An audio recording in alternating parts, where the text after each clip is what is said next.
general driving skills. All right, so this is, in my opinion, the most complicated part of the test. This is the reason why we're going to be focusing on this, not only what we see here, but also when we actually practice. Okay, when you're out there driving and you focus about some of the things that can fail you automatically. There's going to be 3 cones on each side of a parking space. The cones represent a car. If you hit a cone, you fail the test automatically. They're going to have some curves as well that's going to be sticking out. Okay, the curves are therefore, if you hit the curve, you will fail automatically. And as I stated, you get 3 minutes to complete this maneuver. If you go beyond that 3 minutes threshold, you will fail automatically. Now, they'll give you a total is set up for 6 points. Okay, failure to, say for instance, use your blinkers, they'll take a point off. All right, yeah, they'll take a point off. Failure to do your head checks, they'll take a point off. If you do an encroachment, they'll take a point off. Now, but if you get 3 out of 6, you can still pass your test. You just can't get up to 6 points. Now, what is an encroachment? This car right here is backing in, look like they're about to hit any of the cones.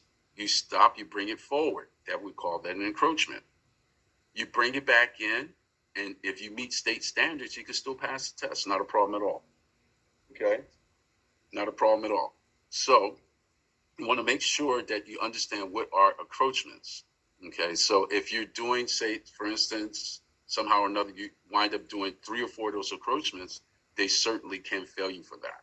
All right, give me 1 second, please, people. It can be negative towards you, but if you do an encroachment and you're within that 6-point parameter, you can still pass your test. You can still meet state standards.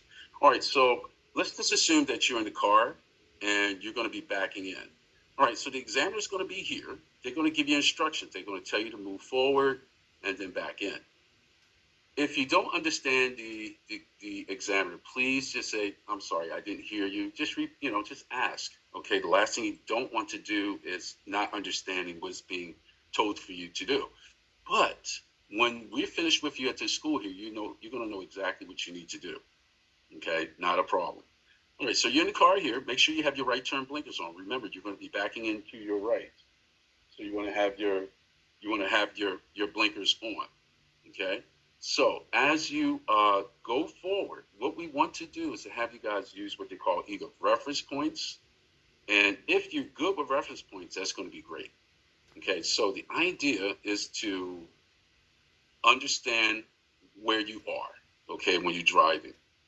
So make sure you have your right turn blinkers on. We're going to use reference points here. Now, it's always good to use one of the cones here as a reference point. It's ideal to use this right cone here because you're going to be backing into your right.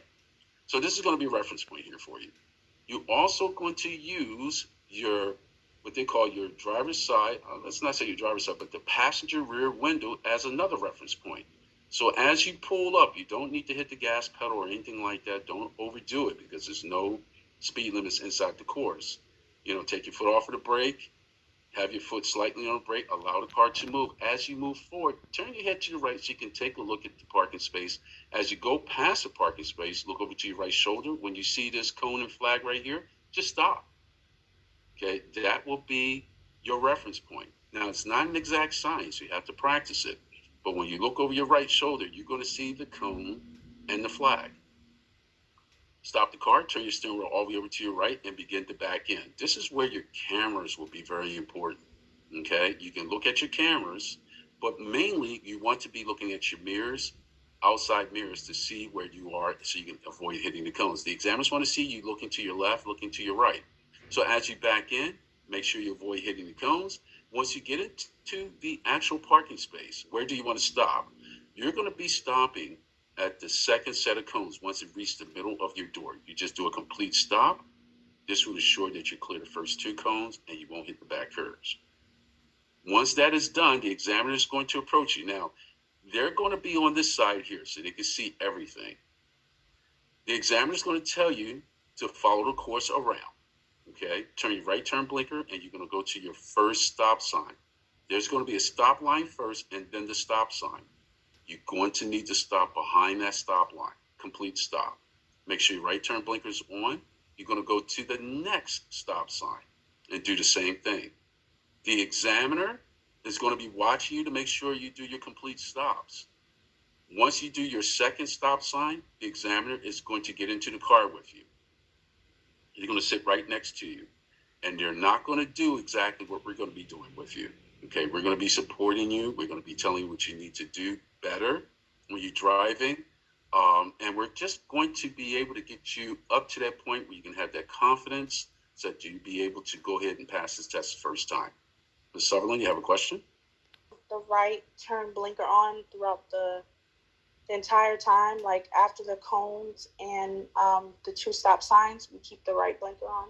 Now, when you're driving, okay, anytime you're making a right turn, what do you use? The right turn blinker. Yeah, okay. It's a good question. But as a driver, anytime you're executing a right or left turn, you need to use those blinkers. That's how you communicate with other drivers. Now, even though that there's no driver, you need to show the examiners that you can drive unsupervised. So if you don't use your blinkers, it will add up.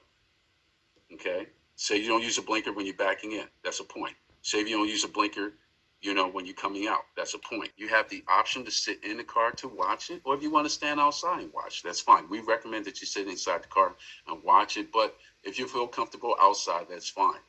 Okay? We will demonstrate it when we back it in. You're going to see how we do it. We'll do it once. Okay? Boom, back it in. We'll do another way where we show you how we do the encroachment, pull it out and back it in. Then certainly we will back the car up. You will get inside the car. We will show you exactly what we're looking for. We'll put our fist up to let you know it's, when to stop. We'll put our thumb up. When you put your thumb up, you'll be ready to go. We're going to be standing right behind this cone right here. And we're going to, work with you on your reference points. We're going to do that with you a couple times so you can able and help you guide in. So when you're pulling in, we're going to walk around the vehicle and we're going to guide you in. We'll do that twice. Then after that, you're going to be on your own. We're going to be acting just like the examiner, standing outside, looking at your performances. Okay? Now, you only have to do this one time at NVA to pass. With us, we're going to recommend that you do it at least twice.